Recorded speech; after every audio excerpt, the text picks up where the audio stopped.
¿Cómo andan todos?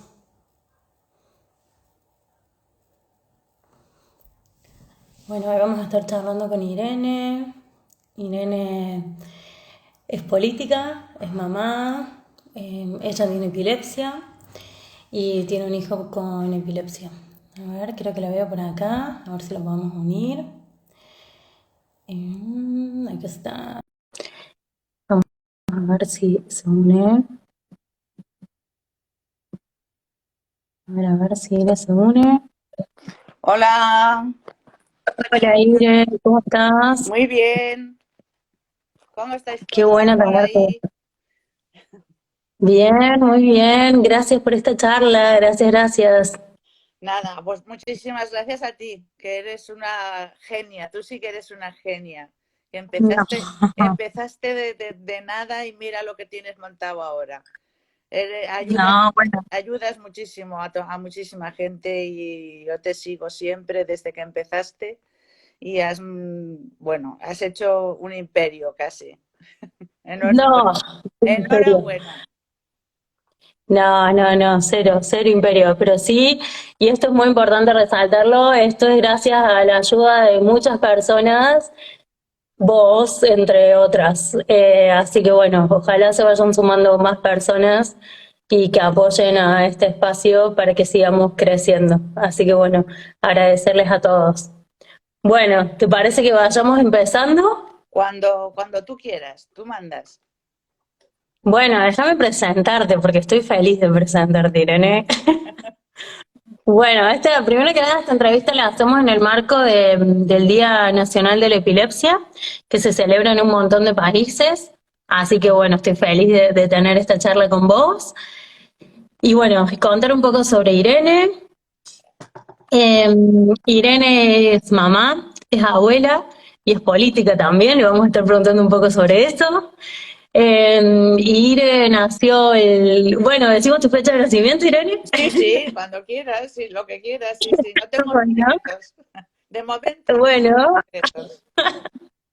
bueno, Irene nació el 3 de julio del 58 en Zaragoza, España, Ujú, y estudió en un colegio de monjas y a los 16 años empezó la carrera de filología inglesa. ujú. A los 17 años le diagnosticaron epilepsia, pero ella continuó con su vida. Fue un grupo de música, se casó, practicó deportes, hizo teatro, trabajó, tuvo dos hijos y en la actualidad tiene dos nietas hermosas y se dedica a la política desde donde hace lo que puede por la inclusión de las personas con epilepsia en todos los ámbitos de la vida. Pues sí. Además, colabora con la Asociación Nacional de Personas con Epilepsia, AMPE. La verdad, es un lujazo tenerte acá y que seas parte de nuestras vidas. Así que bueno, muchísimas gracias. Gracias a vosotras otra vez. Gracias. Bueno, Ire, primero que nada, contanos un poco de vos, de esta persona hermosa que sos y de tu familia. ¿Cómo está compuesta tu familia? ¿Cómo? Perdona, que no te he entendido. Contanos un poco de vos y de tu familia? ¿Cómo está compuesta tu familia? Ah, pues no, pues yo me casé con el novio de toda la vida porque me ennovié a los 15 años y sigo con él, o sea que llevamos toda la vida juntos y tuvimos dos hijos, como ya has dicho, y bueno, ahora ya, claro, son mayores, tienen una buena vida los dos, gracias a Dios. Uno vive en Barcelona y está todavía soltero, pero tiene novia. Y el otro vive aquí en Madrid y es el que tiene las dos niñas. O sea, y está casado, claro. Y nada, pues yo he llevado una vida más o menos normal. La verdad es que no empecé a pensar en la epilepsia en sí misma hasta que me llamaron de la Asociación Nacional de Personas con Epilepsia para preguntarme si quería formar parte de la misma y si quería estar en la junta directiva. Entonces hasta entonces no había reflexionado, porque siempre digo que soy de las privilegiadas que teniendo una medicación tengo la enfermedad controlada. Entonces, nunca me había parado a pensar en que había otras muchísimas personas que, que llevan una vida pues que está condicionada por la enfermedad, ¿no? No responden a la medicación, no responden tampoco a una cirugía, no tienen apoyo familiar, al contrario, muchas tienen rechazo. Yo toda esa realidad, la verdad que no había reflexionado sobre ello. Entonces he empezado a conocer todo lo que rodea la epilepsia desde que me uní a la asociación. No sabía que contar lo que a mí me ha pasado o lo que yo vivo o cómo lo vivo podía ayudar a alguien. Pero la verdad es que yo sí que me he dado cuenta de que después de haber dado una charla o de haber estado en algún acto o tal, la gente se acercaba a mí, sobre todo las personas a las que acababan de diagnosticar a un niño pequeño, a un hijo de epilepsia, me decían, nos has tranquilizado mucho porque no tiene por qué ser una epilepsia incapacitante. Entre el 70 y el 80% de las personas que somos diagnosticadas podemos llevar una vida normal. Entonces, el problema lo tienen ese resto de personas a las que hay que dar voz, a las que hay que insistir desde todos los foros que se pueda a que se siga investigando, a que se den más ayudas, a que se esté con ellas, vamos, porque la epilepsia es una enfermedad que todavía hoy en día es muy desconocida, no se habla de ella, parece que hay tabú. Las personas con epilepsia en muchos casos no encuentran trabajo, tienen bullying en el colegio los niños. Es decir, hay una realidad detrás de la enfermedad que hay que hacer que se conozca y que se actúe para solucionarlo. Totalmente, totalmente. Y contanos un poquito de vos. Vos, como contabas, vos tuviste una vida donde hiciste de todo un poco. O sea, vos amé esto de que eras parte de una banda, que hiciste teatro. Sí, ¿Nos sí, contás sí, un sí. poco de tu vida? Pues mira, cuando era muy joven nos juntamos 4 amigos, 2 chicos y 2 chicas, y formamos un grupo de folk que además cantábamos mucho folclore sudamericano. Mirá, Sí, sí. Y, bueno, estuvimos como, no sé, pues a lo mejor 3 años o algo así. Pero cuando nos dijeron de empezar a grabar algo, dijimos, uy, esto es muy sacrificado. No, nosotros lo hacíamos porque nos lo pasábamos bien. Y íbamos a los pueblos y en lugar de pagarnos con dinero, pues nos daban una merienda y no sé, nosotros lo hacíamos por pasar el rato y porque nos gustaba. Pero lo de ya hacerlo profesionalmente, ya tener que cantar lo que otros te dicen y no sé qué, eso dijimos, mira, como que no. Y además, bueno, también era una edad en que todos empezábamos ya a dirigir nuestras vidas hacia algún sitio, ¿no? Entonces, pues yo veía que yo me iba a casar enseguida y la otra chica también, que además se casó con un primo hermano mío, o sea, es decir, o sea, al final todo quedaba como en familia.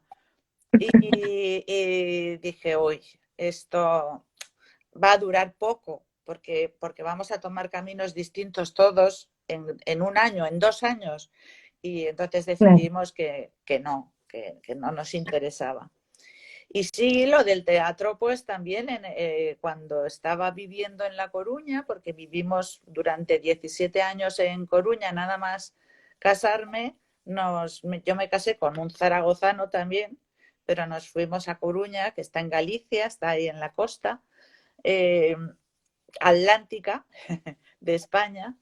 Y, y allí se formó en el lugar de trabajo donde yo trabajaba, se formó un grupo de teatro y sí, hacíamos teatro aficionado, pero también era muy divertido, me lo pasaba muy bien y nunca pensé que fuera capaz de memorizar tanto.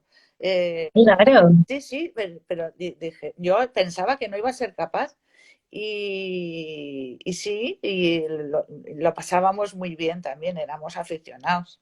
De hecho, el grupo, con algunas variaciones y cosas, y gente que se ha ido y gente que ha entrado y tal y cual, todavía siguen haciendo cosas de teatro. Sí, sí, muy bien. hermoso, hermoso eso, hermoso. Sí, sí, sí. Y además de ese miedo de la memoria, ¿cómo es esto del tema de la epilepsia en tu trabajo? ¿Cómo lo fuiste llevando? Pues francamente es que lo llevé bien. De hecho, una de las crisis que he tenido me dio en el trabajo, allí estando en La Coruña, y tuve la suerte de que la chica que se sentaba detrás de mí había estudiado medicina y algo sabía. Entonces supo cómo reaccionar, supo qué hacer. Enseguida llamaron a una ambulancia, me llevaron en la ambulancia y bueno. Y, y después de haberme pasado, no noté nunca que alguien me rechazara o que me diera un trato distinto al que me daban antes. Es decir, que yo seguí en el grupo de teatro, seguí yendo a trabajar, etcétera, etcétera, y no hubo ningún problema. Eh, También es verdad que yo nunca lo he ocultado. O Claro, sea, yo, aunque no he hablado de la enfermedad, o sea, hasta que entré en la asociación, no empecé a verbalizar y a decir cosas más frecuentemente y a dar charlas y tal. Cuando yo entraba en un trabajo nuevo, lo primero que hacía era decir, tengo esta enfermedad y si me pasa algo, tenéis que avisar a mi marido, les daba el número de teléfono, y hacer esto en caso de que me ocurra una crisis, que no tiene por qué ocurrirme porque lo tengo controlado con medicación, pero por lo menos para que estuvieran avisados. Entonces yo, como claro, siempre lo he ido diciendo, pues no he tenido... También es verdad que yo trabajaba para la administración del Estado. Entonces no es lo mismo hacer una oposición, no sé cómo se hace ahí en Argentina, pero tú haces una oposición, apruebas un examen y ya tienes tu plaza de trabajo, ¿no? No es lo mismo eso que tener que tener una entrevista de trabajo y que te pregunten lo que no te tienen que preguntar, porque yo creo que preguntar algunas cosas no vienen a cuento, pero cuando se enteran en muchos sitios, tiene epilepsia, le ponen pegas, no le dan el claro, tal trabajo, cual, o cuando sí, se tal enteran, cual, tal cual. Y Ire, ¿vos qué tipo de epilepsia tenés? ¿cómo? Epilepsia, ¿Qué tipo de epilepsia ay, tenés? mira, ya hasta se me ha olvidado, epilepsia focal generalizada, Ajá, mira. sí, sí, sí, sí. Y eso te la bueno, y esa te la diagnosticaron hace cuántos años, o a qué edad tenías. Pues cuando, mira, yo creo que el diagnóstico total me lo dio, sino que ya fue a los 21, tendría yo 21, que me dio el ataque más horroroso del mundo. El ataque no, perdón, la crisis más del mundo, porque estaba sola en casa y estaba preparando la comida y llegó mi marido a casa y me encontró con un cuchillo en la mano, tirada en el suelo, con una brecha en la cabeza, y mi marido no sabía qué había pasado. Y bueno, y el fuego encendido y claro, la comida ahí haciéndose. O sea, que podía haber sido un horror.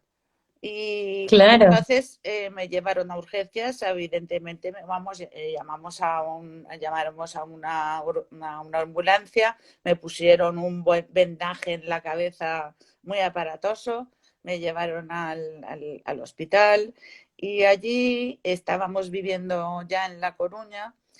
Nos dijeron, mira, yo si queréis mejor iros a Madrid, a algún especialista, porque aquí no, todavía, claro, te estoy hablando del año 80. claro. Claro, es que hay que ponerse en situación, claro. Y entonces, pues buscamos un buen especialista por privado, Claro, claro, porque no quedaba otra.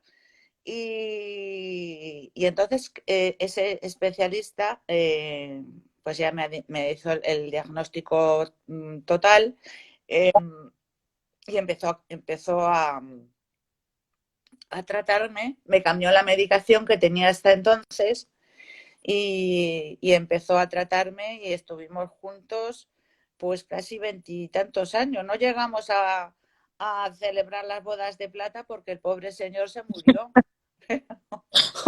Pero sí, que además cuando se te muere o te quedas sin el médico que te está tratando, te quedas como un poco huérfana y te cuesta buscar a otro en el que confiar, porque es muy importante, yo creo, el trato del médico con el paciente, ¿no?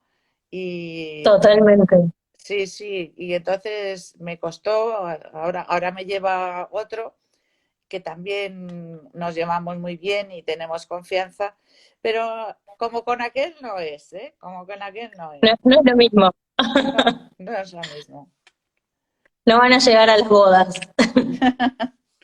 No, sí, sí, que llegaremos, ya, pues ya llevamos un montón de tiempo, ¿eh?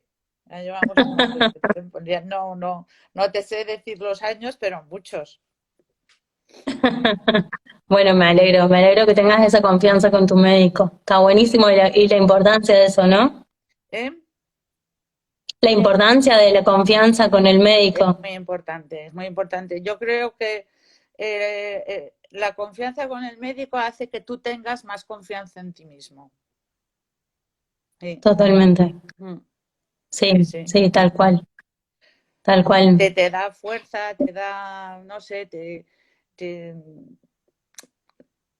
yo creo que es muy importante que el médico te dé confianza, te entienda, te dé buenos consejos, no te trate como a una persona que no puede hacer algo, sino todo lo contrario. Eh, yo creo que es muy importante, sí. Sí. Me imagino además las locuras que vos le debes haber planteado a todos tus médicos, de quiero hacer esto otro, conociéndote. Pues la verdad es que había muchas cosas que hacía y no les decía nada, pero no porque tuviera, no, pero no porque tuviera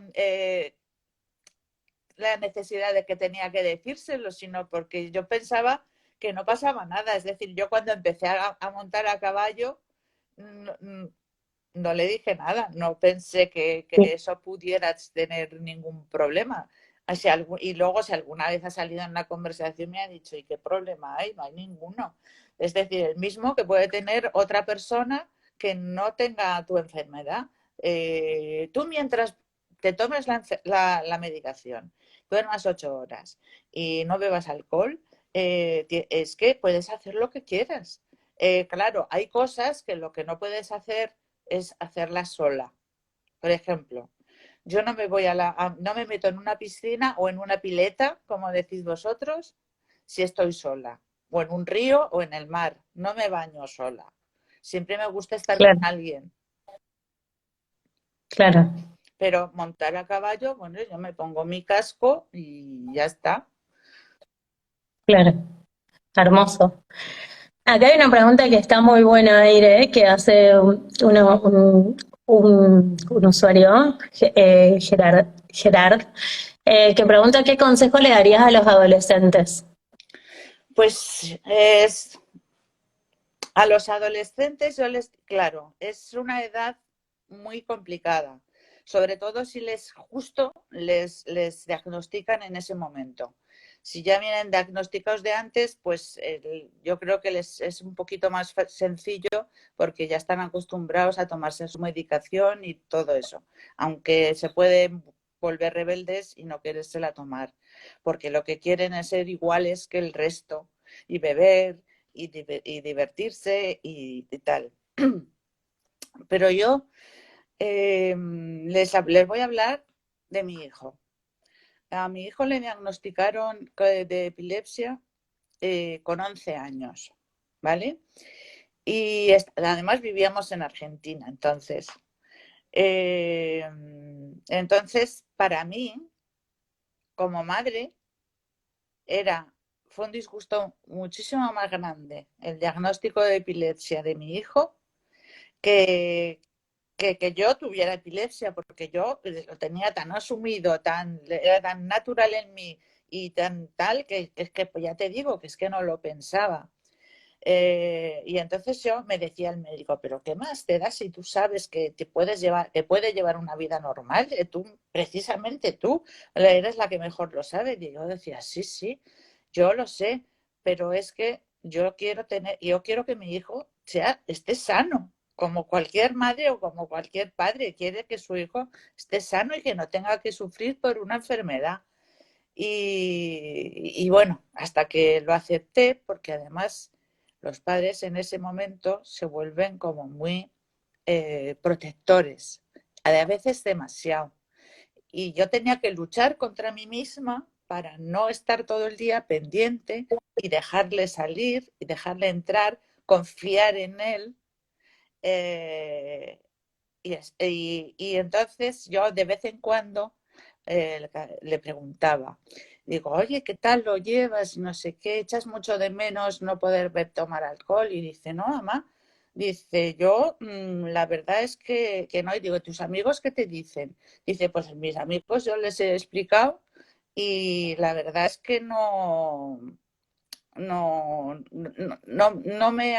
me dicen nada, no están insistiendo, venga, tómate una copa, no sé qué, tal, no, porque lo han entendido y entonces pues no pasa nada, porque a mí lo que me preocupaba era el rechazo, mira, ya está aquí el rarito o esas cosas, ¿no? Entonces yo a los adolescentes les digo que tienen que asumir que tienen que lo del alcohol mmm, no es un aliciente para pasárselo bien.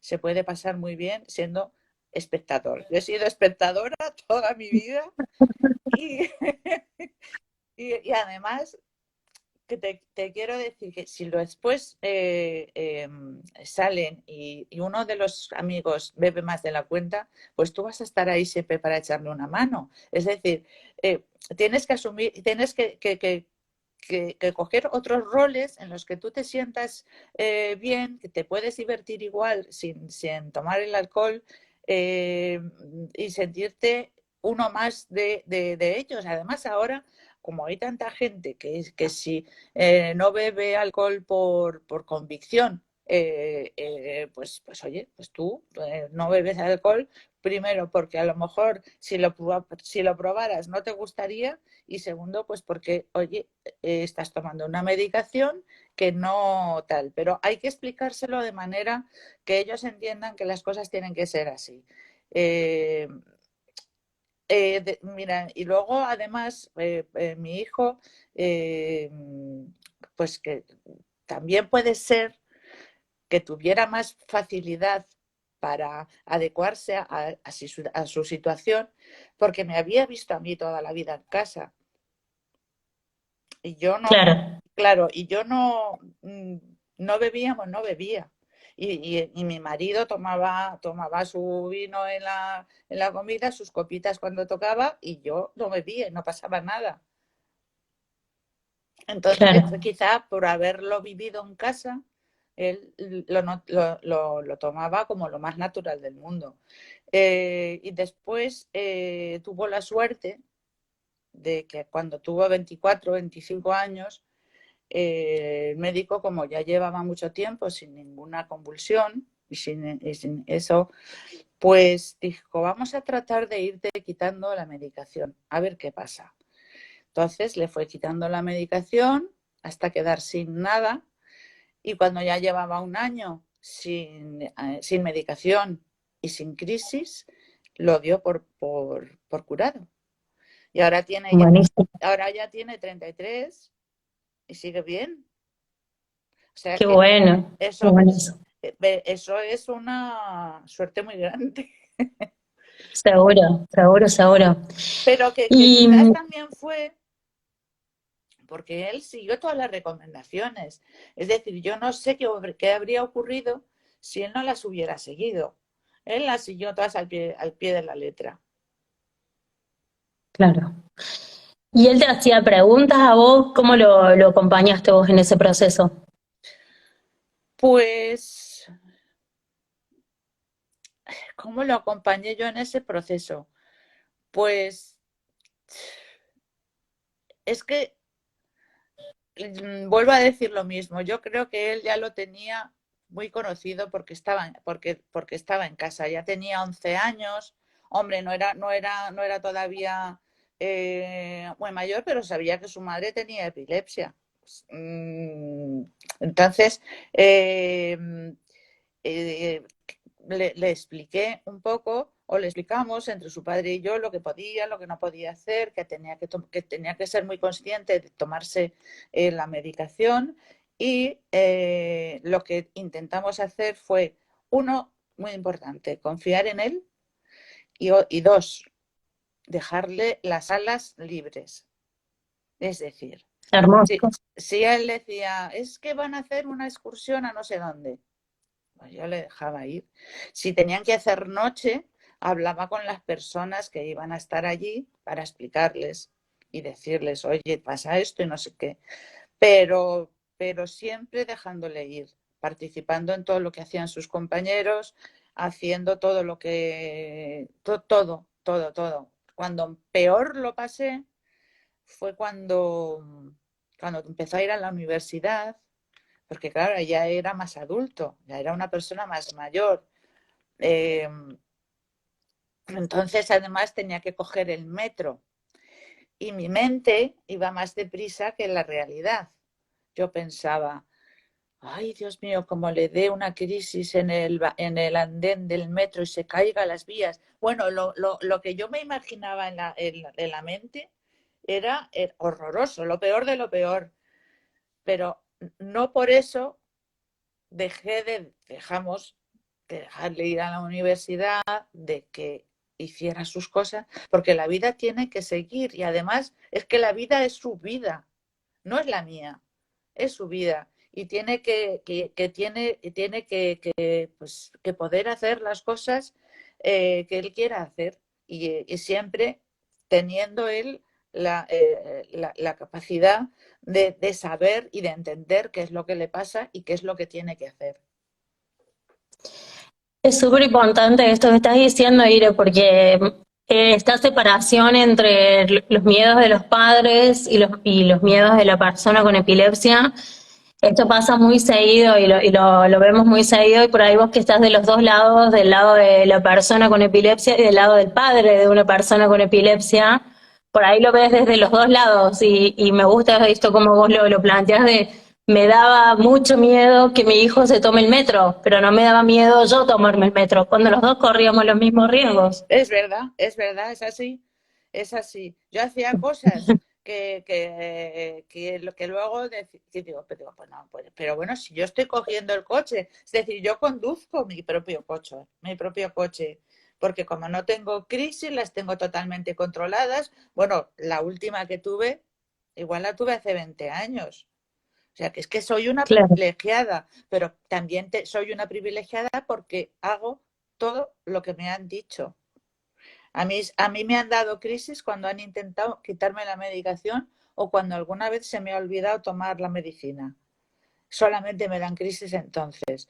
Ya me intentaron quitar la medicación 3 veces y a la cuarta vez que me dijo el médico, vamos a intentarlo, le dije, no, no, porque yo estoy ya acostumbrada así, llevo toda la vida así, estoy tranquila, no, digo, ¿qué me da ahora a mi edad quitarme una medicación que llevo 40 años tomando?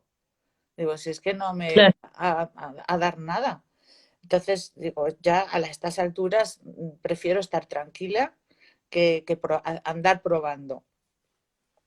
Y entonces, ahora no sé por qué te estaba contando esto. Porque estábamos hablando de las diferencias de miedos entre Sí, los miedos que tiene un padre y los miedos que conduzco, tiene la yo, propia persona. yo conduzco y a la vez me daba miedo que mi hijo se fuera a coger el metro. O sea, era absurdo. Son miedos absurdos. Dices, hay que dejarle. Entonces mi lucha interna era no manifestar mis miedos para que él no contagiárselos a él, porque él no tenía miedo. Él estaba igual que yo. Él con su epilepsia no tenía miedo, igual que yo con la Claro, mía. Entonces yo no puedo contagiarle mis miedos a una persona que no los tiene. Eso está mal. claro. Está buenísimo, buenísimo eso que nos planteás y que probablemente le pase a muchos padres, o sea, porque bueno, seguramente vemos la vida de distintas formas como hijos que como padres, ¿no? O Claro, sea, vemos es, distintas es perspectivas. totalmente distinto, pero hay que racionalizarlo y hay que pensar qué tipo de epilepsia tiene, qué te ha dicho el médico, que si con la medicación está controlado o no. Si está controlado, oye, que a medida que vaya creciendo hay que hacerle responsable de esa medicación. Hombre, mientras es pequeño tienes que estar tú pendiente, evidentemente, pero a medida que va creciendo puede hacerse incluso responsable de esa medicación. Yo empecé a ser responsable de mi medicación pues, prácticamente desde el principio. Claro, porque a mí me medicaron, empecé con 17 años, pero Claro. un niño desde pequeño que está con la medicación y con tal, oye, hay muchos niños que son diagnosticados, por ejemplo, de diabetes de pequeños, de 6 7 años, y al año o menos ya se están pinchando ellos. Totalmente, Es decir, que totalmente. no estoy diciendo ninguna tontería. No, no, para nada, hermoso, Hay que, hermoso. hay que hacerles responsables, hay que hacerles ver que son capaces de hacer todo lo que se propongan, pero a la vez siguiendo unas normas, claro. Me encanta lo que estás trayendo. Algunas preguntas que están haciendo las personas por acá. Eh, por un lado, preguntan por las chances de que la epilepsia sea hereditaria. Es entre un 3 y un 6%, pero la verdad es que las chances son muy bajas, muy, muy bajas. Pero esto háblenlo con su médico. Eh, por otro lado, una persona que tiene epilepsia y que pasó por un montón de tratamientos y que está empeorando su intensidad y frecuencia y va por la cirugía, pero tiene mucho miedo y algún consejo pide. Así que bueno, no sé si te animas a dar algún consejo por ahí. Es que esto es muy complicado porque mi situación es de privilegio y me está hablando una persona con un problema gordo. Eso sí que es un problema. Entonces, mi consejo, siempre, siempre, siempre hacer caso al neurólogo que le lleve. Si le ha dicho que una cirugía le puede beneficiar y le puede mejorar, pues a la cirugía. Pero Buenísimo. yo como como Irene, yo no le puedo aconsejar nada porque no soy neuróloga ni tengo ningún ni médico ni nada. No, yo le puedo decir que haga lo que le dice el neurólogo. Totalmente. Y después hay un video, una entrevista a un chico que se hizo una cirugía porque se llama Nacho, por si quieres verla.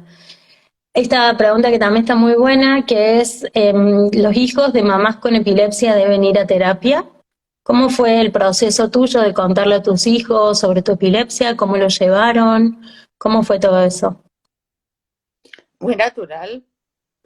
Es que, claro, todo en mi vida ha sido muy natural. No, no he tenido ningún problema. En casa era, cuando ellos nacieron yo ya la tenía. O sea, quiero decir que no, Claro, es como si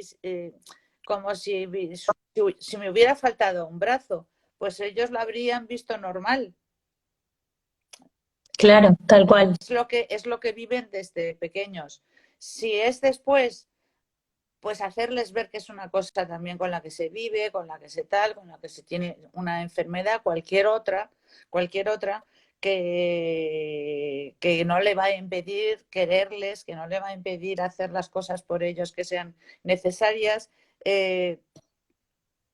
Ya te digo, no, y sobre todo, siempre diciendo lo que digo siempre, que yo hablo desde el punto de vista de una epilepsia que está controlada por la medicación. En otro tipo de epilepsias el tema será otro. O sea, será otro y quizás sea necesaria una terapia para toda la familia, quizás, porque tendrán que ponerse a trabajar en grupo, porque es algo que va a afectar a la vida de toda la familia. Pero si no, si está controlada, llevarlo siempre con la mayor naturalidad, como si se tuviera una diabetes u otro tipo de enfermedad que se controla con una medicación. Totalmente. Hermoso, hermoso la naturalidad con la que vos lo hablas. Me encanta, me encanta, me encanta. Pues, Bueno, nos contás es que ahora de... yo creo que es por eso, porque mira, en aquellos, cuando a mí me diagnosticaron con 17 años, pero echando después la vista atrás y con los conocimientos que puedo tener ahora, pues pienso que mi epilepsia vino ya dada, porque también me lo dijo el médico, porque en una de las primeras consultas que hicimos estaba también mi madre, y le preguntó el neurólogo a mi madre que cómo había sido el parto. Y mi madre le dijo que mi parto había sido muy largo, muy duro y complicado. Dijo, pues podría estar, porque no se sabe muy bien dónde está el origen de mi epilepsia. Dice, pues podría estar en el parto, que en algún momento le dejara de llegar oxígeno al cerebro y se produjera allí la, la, herida neuronal, ¿no? Eh, y entonces, pues yo me quedé con eso. Dije, pues igual sí podía ser eso, porque yo recuerdo que siendo muy pequeña, en los espacios así cerrados y con mucha gente, a mí me daba siempre como un dolor muy grande en el abdomen, sobre todo en las iglesias, y me tenía que sentar y me quedaba rígida. Y mis padres a eso no le daban importancia, pensaban que me había desmayado, ¿no? Un desmayo, pues un desmayo.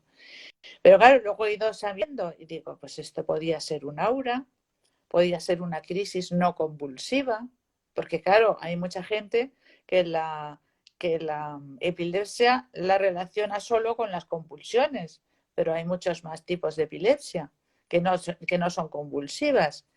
Entonces digo, y luego había otras veces que estaba yo a lo mejor entretenida jugando y de repente empezaba a notar como un hormigueo por los brazos y una sensación enorme de bienestar, que también me han dicho que eso podía ser otro aura. Y digo, pues igual todas esas cosas estaban vaticinando o eran señales de algo a lo que no hicimos caso y que después se manifestó más tarde a los 17 años con 2 convulsiones seguidas. Y, claro, y entonces es cuando mis padres se asustaron y ya me llevaron al médico y todo el rollo. Pero hasta entonces había tenido muchas cosas, pero ni yo, que era una cría, ni mis padres les habían dado ninguna importancia. claro, Así tal cual. que no sé, que mucho es... entonces mis padres, además, cuando a mí me diagnosticaron, yo no recuerdo ni agobios, ni drama, ni que no me dejaran seguir haciendo lo que estaba haciendo. Es que no recuerdo nada. Que a veces al pensarlo digo, que poco se preocupaban por mí, ¿no? O sea, es que digo, le diagnostican a su hija de epilepsia y digo, y aquí no ha pasado nada.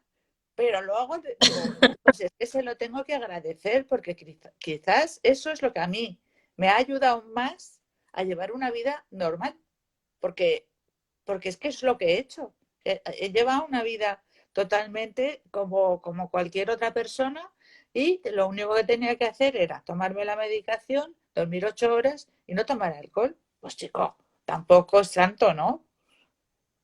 Claro, tal cual. Hermoso. Hermoso cómo se llevó tan naturalmente en la familia. Me encanta. Sí, sí. Sí. Ire, ¿nos querés contar ahora un poco de la Irene política? ¿Cómo fue eso de tu llegada a la política y cómo es esto bueno, de mezclar la política y la epilepsia y cómo es todo esto? Pues mira, esto ocurrió en el año 2015, creo que fue, en el 2015. Entonces había surgido en España un partido nuevo, un partido liberal, que se llama Ciudadanos y que respondía más a lo que yo había que era, para mí era un partido político porque estaban por un lado aquí en España han estado siempre el PSOE, que es el Partido Socialista, y el PP, que es el Partido Popular. El socialista es de izquierdas y el PP es de derechas, y había cosas del socialismo que a mí me gustaban y había cosas del Partido Popular que a mí me gustaban. Y entonces este partido político nuevo que surgió era como un compendio de los dos, estaban en medio, ¿sabes? Es un partido de centro, porque Ajá, tiene la economía del, del PP y las políticas sociales del socialismo, digamos, ¿no? Entonces, la economía la hace con el cerebro y las políticas sociales las hace con el corazón. Entonces a mí pues fue una cosa que me gustó, que dije, hombre, este es mi sitio, aquí responden a lo que yo estaba buscando, ¿no? Porque no había un sitio en el que yo me sintiera a gusto tal. Y nunca había pensado meterme en un grupo político para nada. Yo vivía mi vida normal y cuando llegaba el tiempo de votar, votaba a unos o a otros, a los que fueran y punto, no hacía otra cosa. Pero no sé, dije, bueno, estos que son nuevos, qué tal y qué cual, y digo, ¿y si yo pudiera hacer algo? O porque muchas veces esperamos que los gobiernos hagan cosas por nosotros, pero muy pocas veces nos planteamos, ¿y qué podemos hacer nosotros por nuestro país, ¿no? Y entonces dije, bueno, ¿y si pudiera hacer algo, aunque sea poco? Y bueno, ahí empecé, nos presentamos a las elecciones, eh, fuimos ganando puestos y tal, y sacamos algunos diputados, y bueno, y luego de momento yo solamente participaba en la vida del partido, pero siendo simplemente una afiliada más, no tenía ningún cargo. Y después, en el año 2019, creo que fue, me nombraron vocal vecina, que es una especie de concejal, pero más abajo. Digamos que estoy en el primer escalón. Y del Ayuntamiento de Madrid por Ciudadanos. Entonces, en Madrid, al ser una ciudad grande, no tan grande como Buenos Aires, pero grande, pues está dividida en distritos y en cada distrito tiene una junta que hace las labores como, digamos, pequeño ayuntamiento, ¿no? Entonces, allí hay un pequeño parlamento también que en la que los vocales vecinos, que yo soy una de ellas, hay una representación de cada partido político que está en el ayuntamiento, en el grande, digamos, hay una representación y se llevan pequeños temas del distrito adelante y tal, y se votan cosas, ya se hacen propuestas, se votan, tal, es decir, el funcionamiento es el mismo que un pequeño parlamento, ¿no? Mira, Y ahí estoy yo. Y entonces ahora además estamos preparando ya las próximas elecciones que van a ser el año que viene y, y entonces estoy intentando meter temas de epilepsia, una de ellas que no es estrictamente de epilepsia, pero sí que me parece muy importante también para la epilepsia, pero para otras enfermedades también, es poner enfermera escolar en todos los centros escolares, porque mira, muy bueno. eso yo creo que es muy importante porque no es lo mismo que estén tus hijos en un... O sea, además ahora yo no sé, hay muchísimos niños que tienen algún tipo de enfermedad o tienen intolerancia a cualquier tal, a la lactosa, o son celíacos, o tienen diabetes, o un montón, epilepsia, TDAH, o sea, es que hay montones de cosas que pueden tener los niños. Yo creo que muchísimo más que antes. Y entonces yo entiendo que es mucho, que a los profesores no se les puede pedir una responsabilidad de estar atentos a tantas cosas, además de a educar. A tener la responsabilidad de cuidar a esos niños que requieren una atención especial, ¿no? Entonces, a mí Claro. el tema de la enfermera escolar me parece esencial que haya una enfermera escolar en cada uno de los centros educativos. Y eso es lo que yo voy a intentar para llevar en las próximas elecciones que habrá. Y bueno, pues eso, yo en cuanto puedo meto digo, oye, yo quería esto y no sé qué, y unas veces me hacen caso, otras no, pero bueno, yo lo seguiré intentando. Me encanta, me encanta. Además, con tu carácter y tu empuje, seguro que vas a lograr cosas hermosas. Eso espero, que vayamos dando pasos adelante, siempre hacia atrás, ni para coger impulso. Seguro, seguro que sí. Bueno, y una última pregunta que me parece súper importante es, ¿qué te gustaría decirle a otras mamás y otros papás en relación a la epilepsia? Pues sobre todo, lo primero de todo, cuando les diagnostiquen a su niño con epilepsia, que se lo tomen con calma. Que lo primero no sea decir, ay, qué horror lo que me ha venido encima. Primero que se lo tomen en calma y que entiendan qué es lo que le pasa a su hijo bien.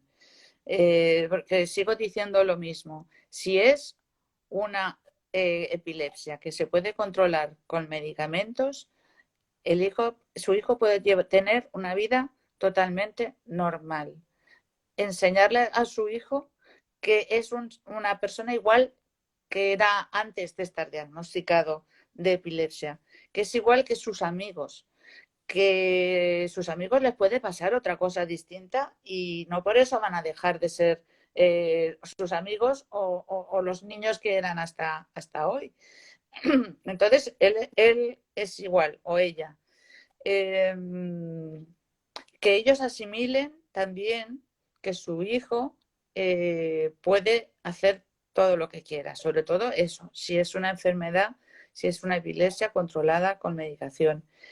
Eh, que no le traspasen sus miedos, que eso es lo más difícil. Yo comprendo que es lo más difícil porque es que yo lo he vivido en primera persona. y sé que es lo más difícil y que hay que decir, está controlado, toma su medicación, tal.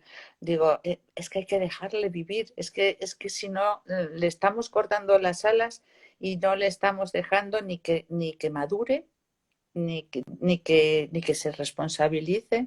Es decir, nos parece que lo estamos haciendo bien y yo creo que es contraproducente, porque lo que hay que hacer es que, ya digo, que el niño o la niña, eh, a medida que crezca, se le vaya dando más responsabilidad con respecto a su enfermedad, pero que siempre se le vayan dejando hacer las cosas que quiere. Si quiere ir de campamento, si quiere ir a practicar un deporte, ¿por qué le vamos a decir que no? Sobre todo una vez que lo has consultado con el neurólogo, porque al neurólogo no hay que dejarlo aparte nunca.